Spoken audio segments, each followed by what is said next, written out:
Hola amigos de YouTube, hoy veremos los tipos de narradores o puntos de vista en una narración.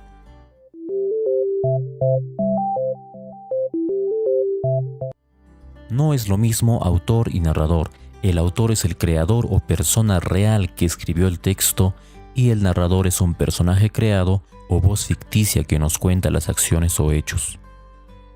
Tomando en cuenta a Genet y su clasificación de los narradores de acuerdo a su participación en la historia o diégesis, los clasificaremos en dos categorías: el narrador heterodiegético, que no es parte de la historia, y el narrador homodiegético, que sí participa en ella. Dentro de los narradores heterodiegéticos tenemos al narrador omnisciente y el narrador objetivo, también conocido como observador. El narrador homodiegético se presenta como el narrador testigo y el narrador protagonista. Este último es también conocido como autodiegético, ya que narra su propia historia. Definamos estos tipos de narradores de acuerdo a la figura.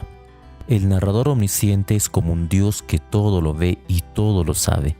Nos puede narrar desde las acciones hasta los sentimientos de los personajes. Veamos este fragmento de la Metamorfosis. Gregorio ya no comía casi nada, solo si pasaba por casualidad al lado de la comida, tomaba un bocado para jugar con él en la boca. Lo mantenía allí horas y horas y la mayoría de las veces acababa por escupirlo. Al principio pensó que lo que le impedía comer era la tristeza por el estado de su habitación, pero precisamente con los cambios de la habitación se reconcilió muy pronto. La asistenta, que siempre tenía mucha prisa, arrojaba simplemente en la habitación de Gregorio todo lo que de momento no servía. Se puede observar que el narrador sabe todo lo que le suceden a los personajes, incluso nos da cuenta sobre los sentimientos de Gregorio. El narrador objetivo es como una cámara que solo se encarga de registrar los hechos y describirlos.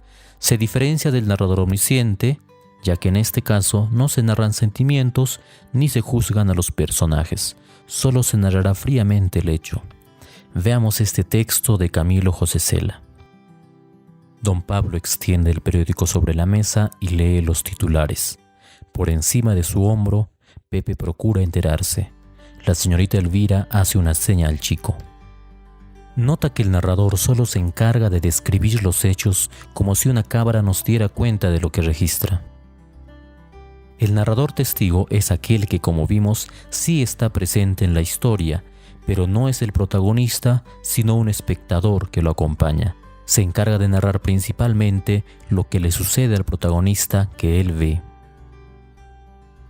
Holmes pasó junto a la sirvienta y se precipitó en la sala, seguido por el rey y por mí.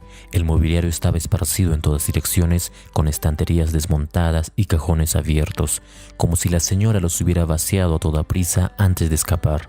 Holmes corrió hacia el cordón de la campanilla, arrancó una tablilla corrediza y, metiendo la mano, sacó una fotografía y una carta.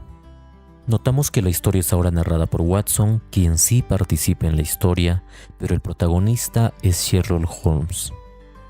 El narrador protagonista se presenta cuando el personaje principal narra lo que a él le sucede, es decir, nos cuenta su propia historia y es el centro de ella. Una noche en que volvía a casa completamente embriagado después de una de mis correrías por la ciudad, me pareció que el gato evitaba mi presencia. Lo alcé en brazos, pero asustado por mi violencia, me mordió ligeramente en la mano. En este fragmento, el narrador nos está contando su propia historia. Según la persona gramatical que predomina en cada narrador, podemos ubicar a los dos primeros en tercera persona y a los dos últimos en primera persona. Debemos añadir también algunos otros casos. El narrador en segunda persona suele poner al lector como protagonista, o también puede realizar una autorreflexión. Según sea el caso, podemos ubicarlo como protagonista si fuera autorreflexivo, o testigo si el lector fuera el protagonista.